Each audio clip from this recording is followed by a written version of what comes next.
Good afternoon, class, and welcome to the second half of the chapter covering drugs and consciousness.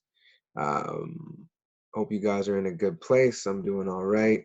Sporting a new hairdo right now, kind of looking like the weekend. Okay, now back to business. So, if you bear with me, let's just get this started. Okay.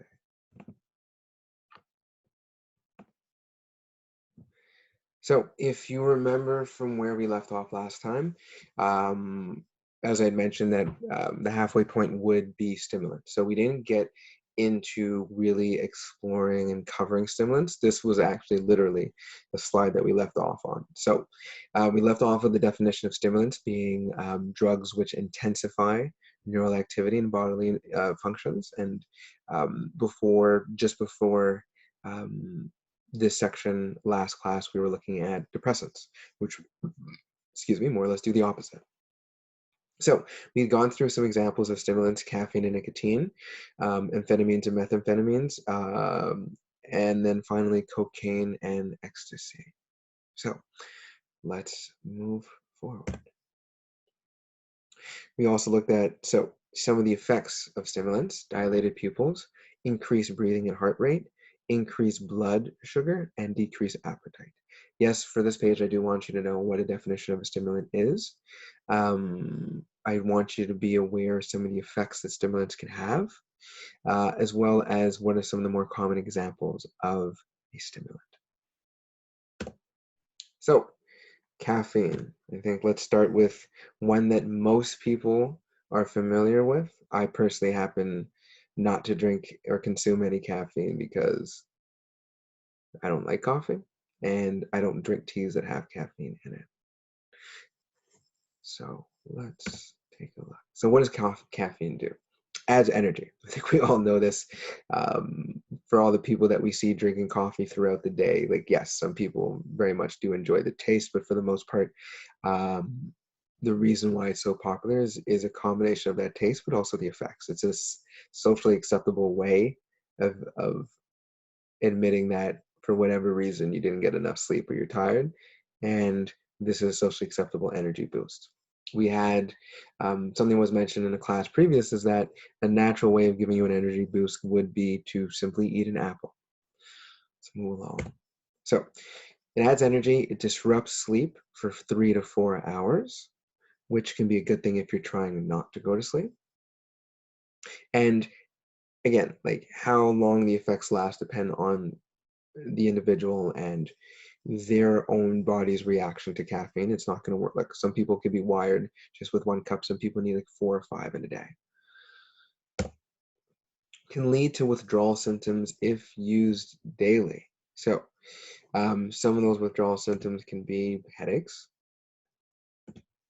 irritability. I think we've all seen people who are really irritable without their coffee, which can also be kind of confused with like, because I think we mentioned in with last chapter with sleep, you can also become really irritable if you're lacking sleep. So sometimes this might be just the fact that without the coffee you're sleepy, not making you irritable, and other times it might be just that you're lacking the coffee itself or the caffeine itself.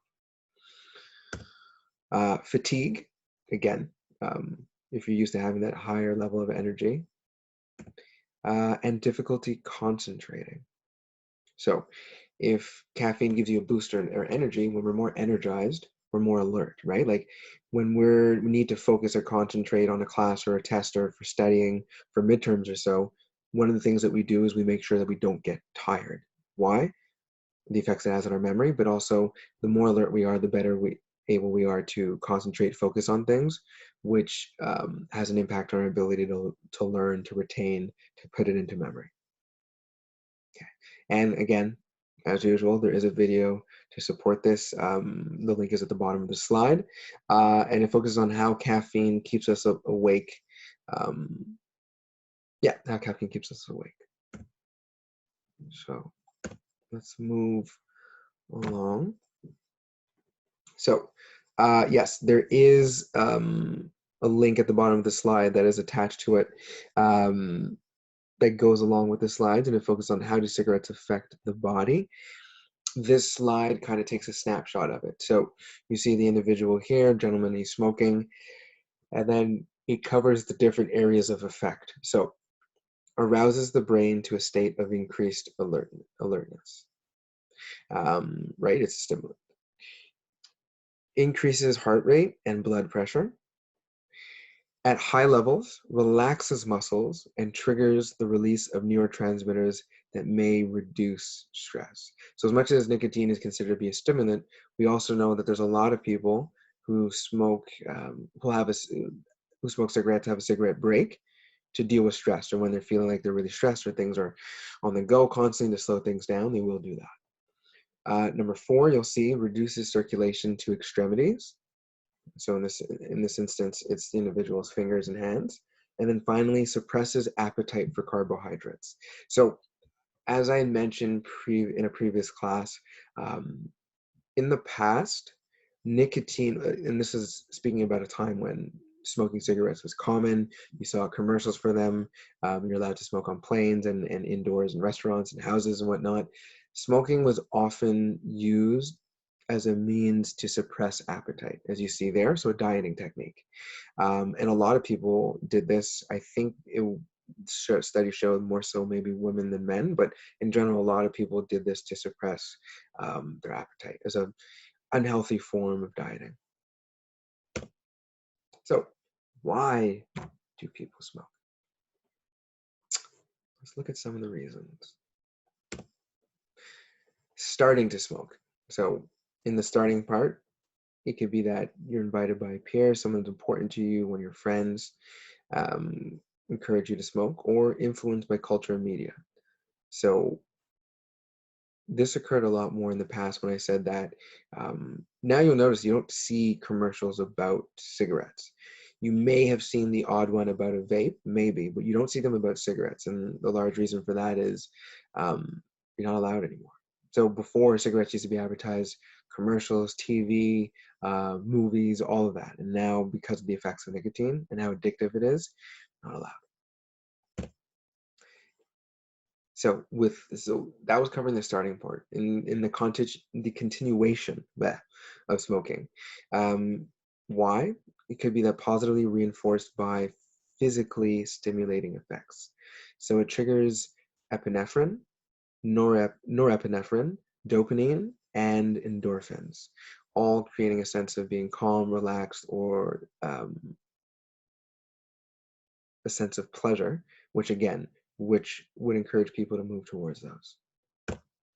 And not stopping. So after regular use, smokers have difficulty stopping because of withdrawal symptoms such as insomnia, so difficulty sleeping, anxiety, right? If you're used to being in this calm, relaxed state, not having a cigarette can make you anxious. Distractibility and irritability.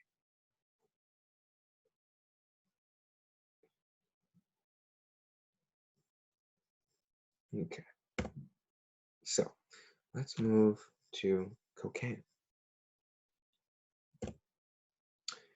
Cocaine blocks reuptake, and this is important to know. How does cocaine work? So cocaine blocks reuptake and thus increases levels at the synapse of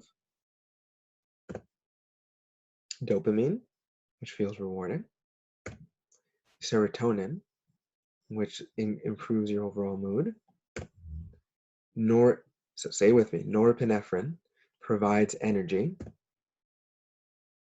So, and then the effects on the consciousness, euphoria, at least for 45 minutes. So as I mentioned before, euphoria is this nirvana-like feeling of in terms of feeling physically and psychologically amazing and great, on a high, if you will. So here in this picture is a depiction of how, you see cocaine blocks reuptake.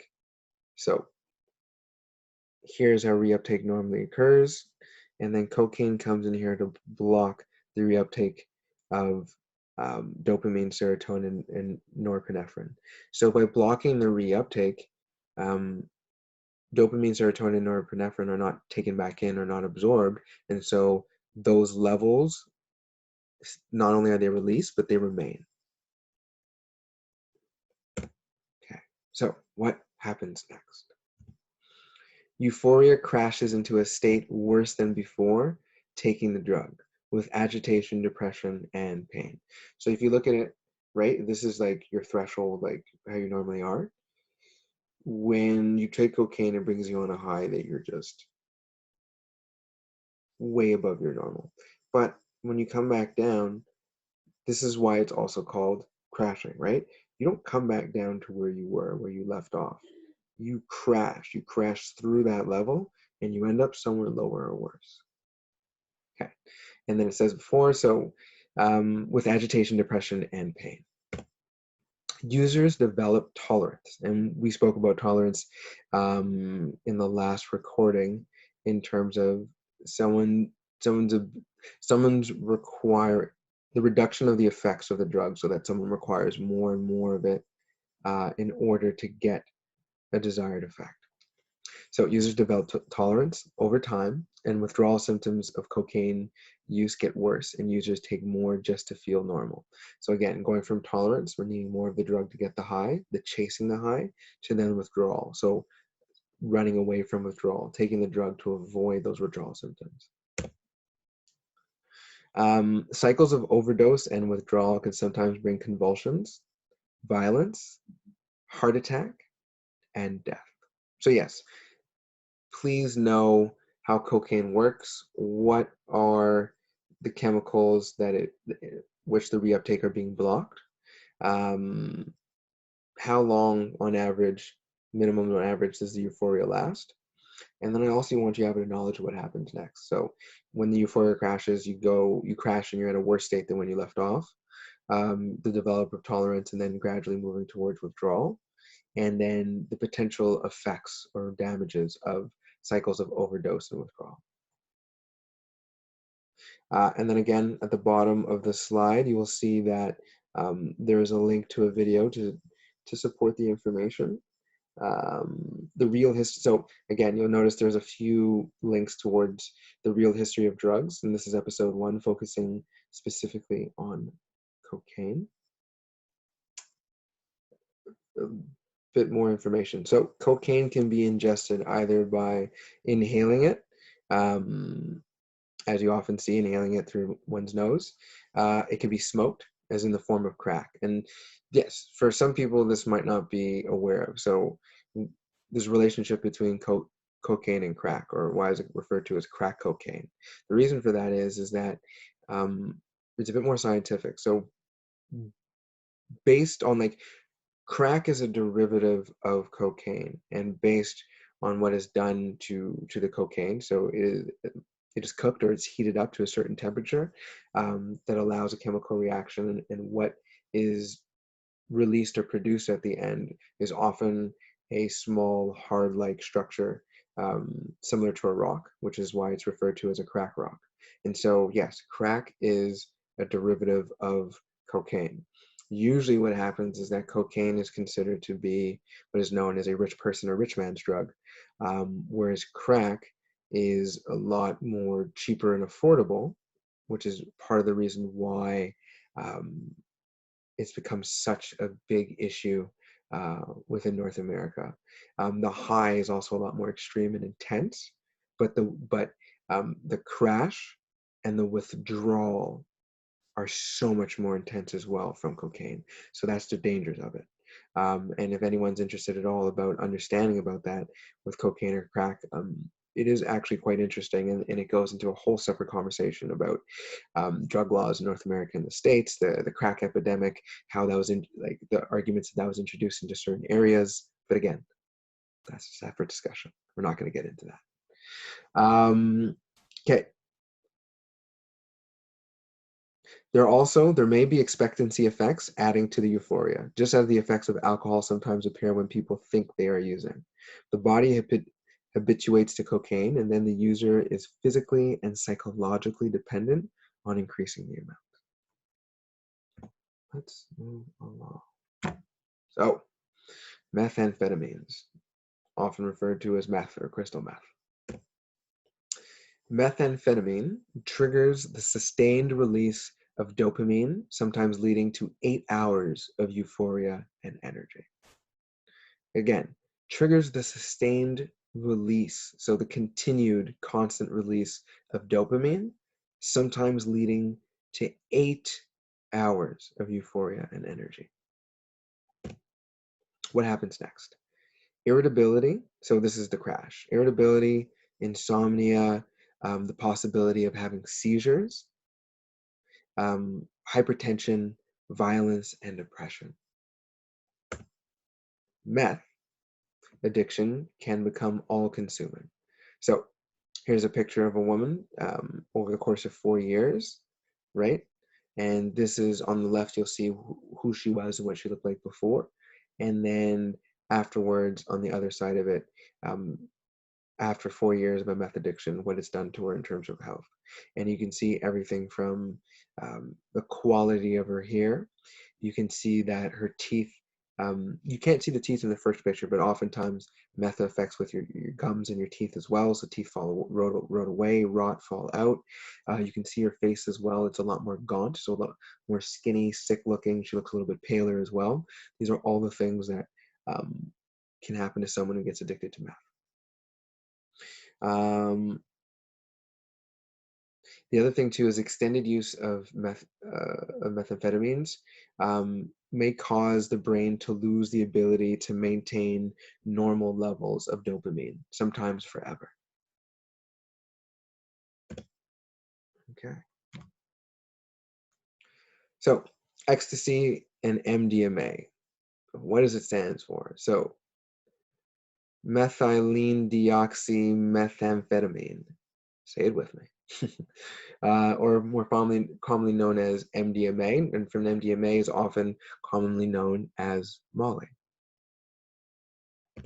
So, ecstasy. Ecstasy is a synthetic stimulant that increases dopamine and greatly increases serotonin. Effects on consciousness. So, the effect is a feeling of euphoria, which we've covered before.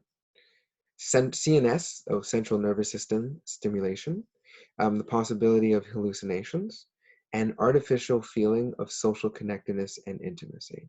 So you might have seen like this depicted in certain shows or so where people are in ecstasy. They feel so connected and in tune with the world and everybody.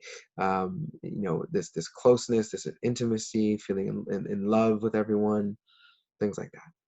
What happens next? So in the short run, sometimes regrettable behavior, dehydrated. So a lot of issues with people who take ecstasy and MDMA is that it naturally dehydrates you, but it also causes you, people describe it as causing you to not wanting to drink or feeling like you don't need to. And then you're so caught up in the high that you're not drinking substances, or sometimes you're drinking alcohol, which can also dehydrate you. Then you're also moving around and dancing, and it causes you to sweat. And you'll see the next point, overheating, right? So it causes you to overheat and to sweat. So you're not putting anything in, and you're naturally losing a lot more of your body liquids. And it could also cause high blood pressure. If you make it past that, you might have, so beyond the short run, but extended and continued use, damaged serotonin producing neurons, causing permanently depressed mood, disrupted sleep and circadian rhythms, and we spoke about that as well, the importance of sleep, impaired memory and slowed thinking, and a suppressed immune system. So our immune system is what we use to help prevent ourselves from getting sick or infections or viruses, or how to fight them off if we've acquired them.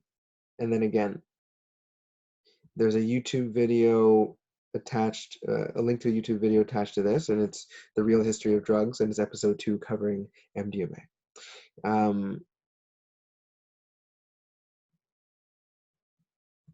So let's move along now.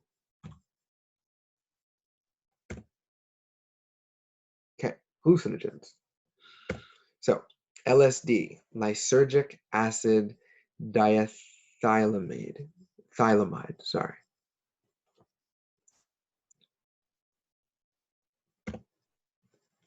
LSD and similar drugs interfere with serotonin transmission. This causes hallucinations, so images and other sensations that didn't come in through the senses.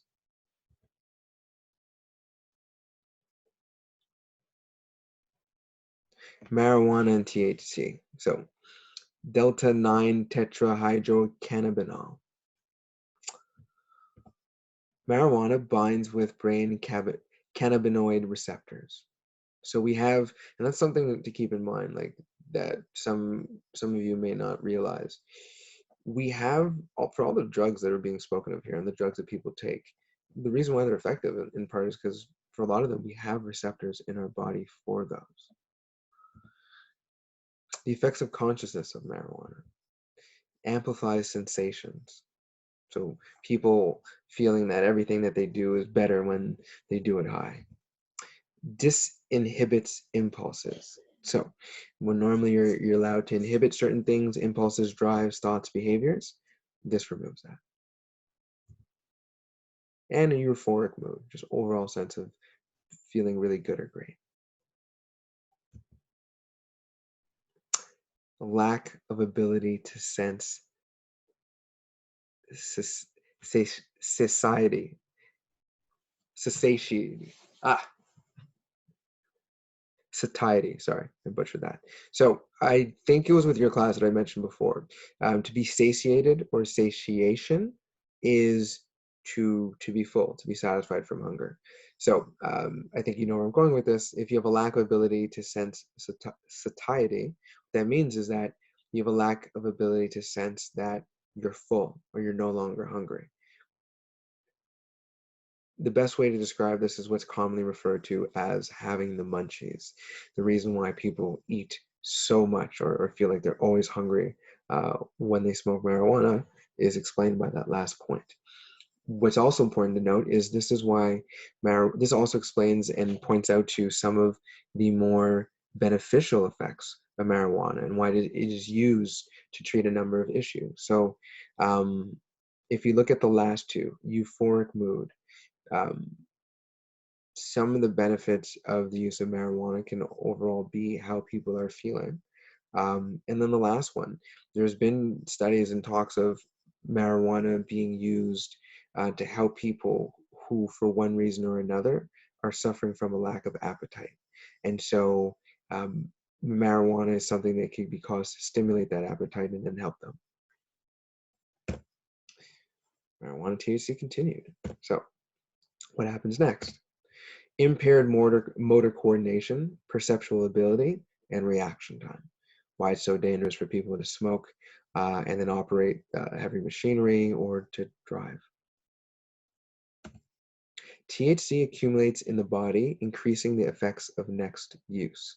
So in terms of where THC accumulates, just for your own information, THC is stored in the fat cells of the body. So along with that, just as an interesting note, for drug tests, so people often were worried about, you know, what if I smoke weed, what if I consume marijuana, and how long is that going to be in my system? How long it's in your system is dependent on how much you use it, but it's also dependent on your body mass index. So overall, how in shape you are, how much body fat do you have? Somebody who has less body fat and a metabolism that can process that, the marijuana will stay in their system for a short amount of time. The more overweight or obese that you are, the longer it's going to stay in your system. Just a fun fact.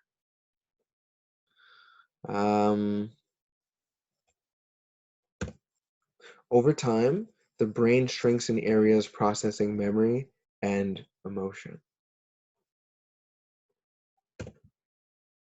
And the damage, so the damage of smoke inhalation. So what a lot of people, this is why you're seeing now, whether it's when you hear about products or whether you go to like the store run by the government or so, it's not just the marijuana leaf for the plant itself. There's THC oils, There's whether it's THC oils, whether it's in pill form, whether it's put into certain foods.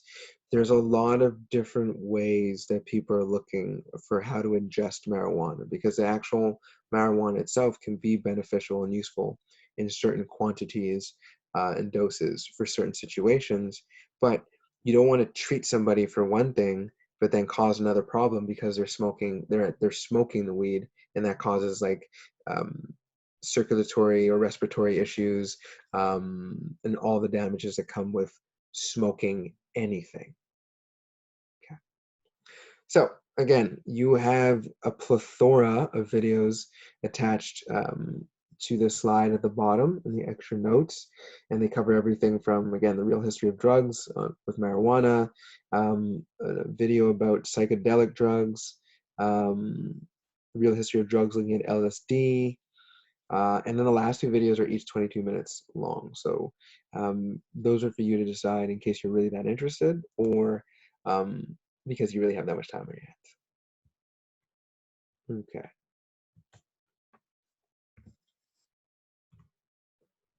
So here, desired and aversive effects of drugs.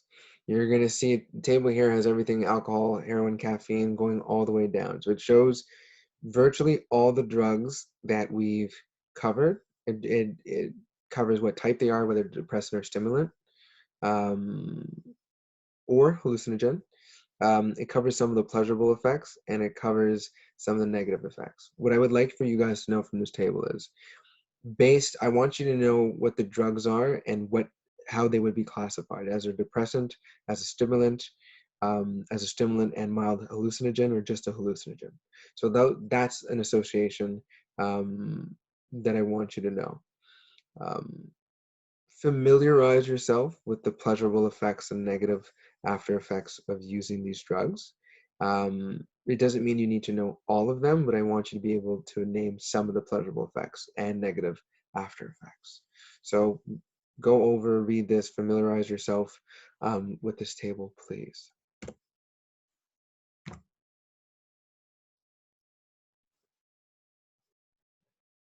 Okay, prevalence of drug use in the United States. So as you can see here, this is just a graph that shows the percentage of US high school seniors reporting their use of alcohol, marijuana, and cocaine from the 70s to the late 80s. So the blue line is cocaine, middle line in red is marijuana and hash or hashish, and the top line is alcohol. So notice that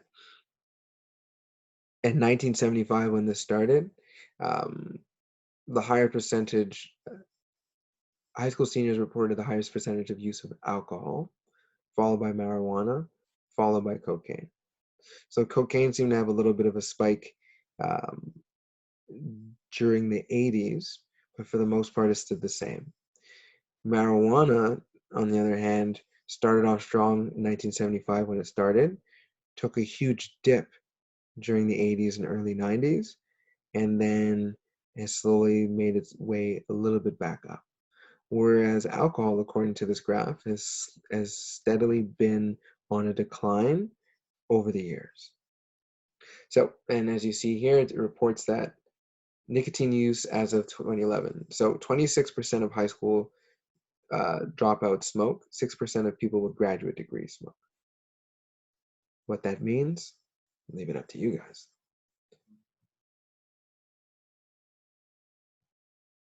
And then two more videos at the bottom there. If you're going to look at one, I'm kind of a Trevor Noah fan, so I would lean more towards that because I think he's highly informative and really well spoken and entertaining, but you choose. All right, guys, we are almost there. Just bear with me. Adolescent substance use. So, smoking, nicotine use usually begins before college in people who have friends that smoke. Adolescent substance misuse varies by country and ethnic group. Low among African American teens. So, just a little historical tip for you guys. For the longest time, for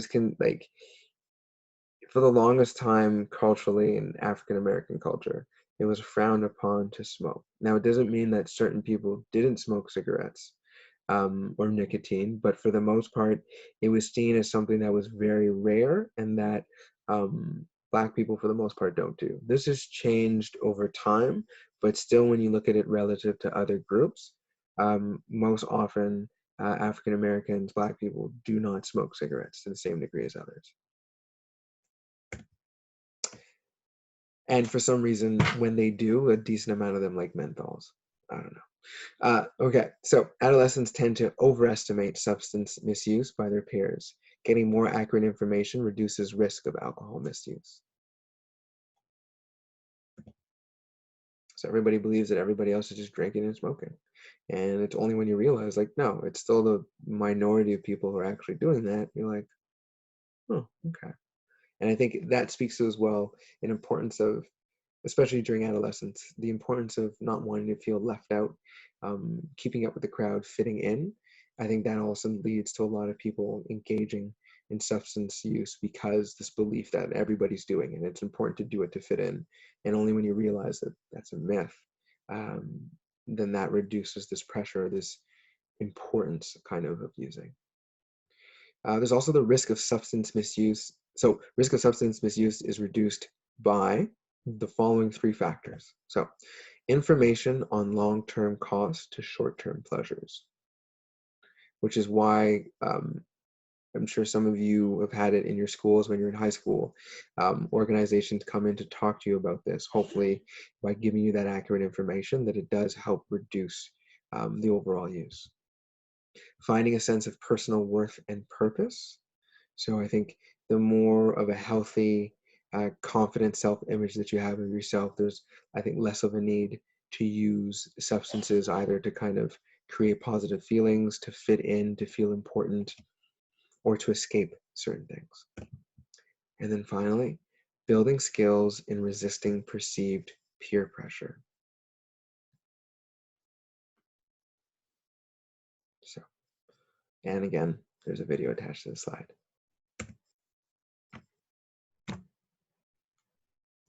So what influences can lead to drug use? There are biological influences, psychological influences, and social cultural influences. Biologically, genetic predisposition. So we could be genetically predisposed to being more likely to being more likely to be addicted to a certain substance. So an example of that, actually, sorry, I'm just gonna plug in my computer here. An example of that is people say that alcoholism is passed on generationally from family members down to others. So that's an example of biological influences. Or variations in neurotransmitter systems. So naturally in our system, the variations or the differences that we have in those systems can lead one person to be more susceptible to drug use. If we look at psychologically, lacking a sense of purpose or direction, goals in life, which also speaks a bit. You think about it. If you're lacking a sense of purpose, not always, but sometimes and to some degree, that also speaks to lacking maybe a sense of identity in terms of who you are. And so in trying to find that identity or who you are and trying to fit in, that can lead you to maybe engaging in drug use.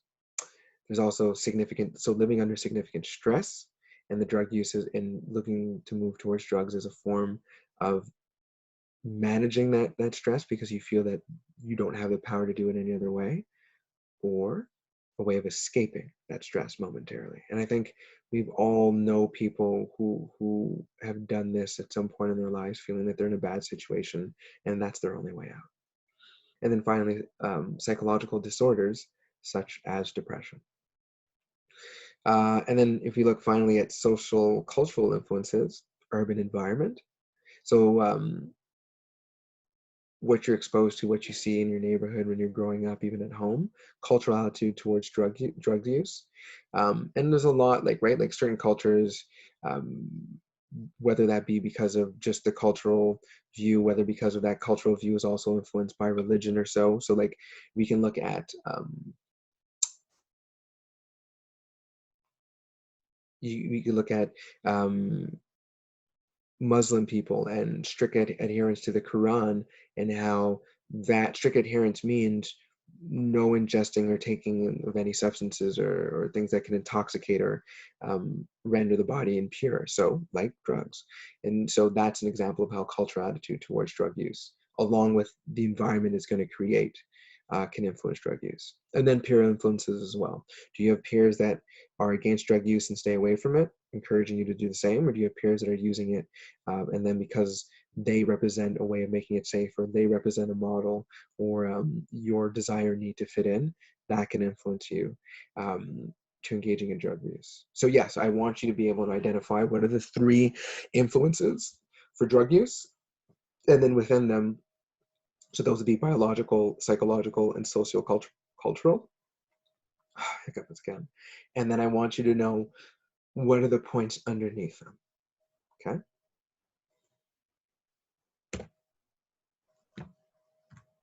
So, what can turn drug use into addiction? How do you go from someone who uses it casually to some degree into the point where you qualify as being an addict? So, there are 3 factors, again, and it's the same factors that we saw before: biological, psychological, and social. So, biologically, addiction in relatives, thrill seeking in childhood, genes related to alcohol sensitivity and misuse, and easily disrupted dopamine reward system. Psychologically, seeking gratification, depression, problems forming identity, as I spoke to last time, and problems assessing risks and costs of certain situations and behaviors. Finally, social influences, media glorification of certain substances, like um, we often see with alcohol, depending on the media that you're looking at. So maybe certain shows and definitely music, you'll definitely see it with use of marijuana, use of ecstasy and MDMA, and certain other drugs as well, and observing your peers.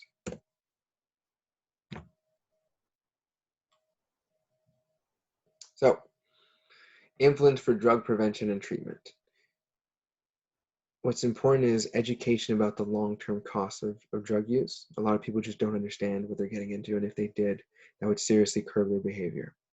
Efforts to boost people's self-esteem and purpose. If you're confident about yourself, if you have a confident about yourself and you have a relationship with yourself, where you recognize and appreciate who you are, and you have a sense of purpose in terms of who you want to be in the direction that you're going into, you don't feel lost. You don't feel the need to fit in. You don't need to escape certain situations because you're controlling them and you're being happy. And then finally, attempts to modify peer associations and teaching refusal skills. So how do you avoid hanging in or falling in with the wrong crowd? And then how to say no to people. And one of the important aspects that comes with self-esteem or confidence is an ability to say no to others.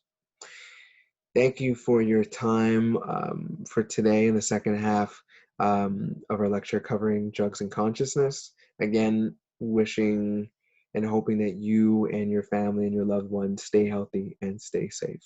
Until next time, class, take care, be good.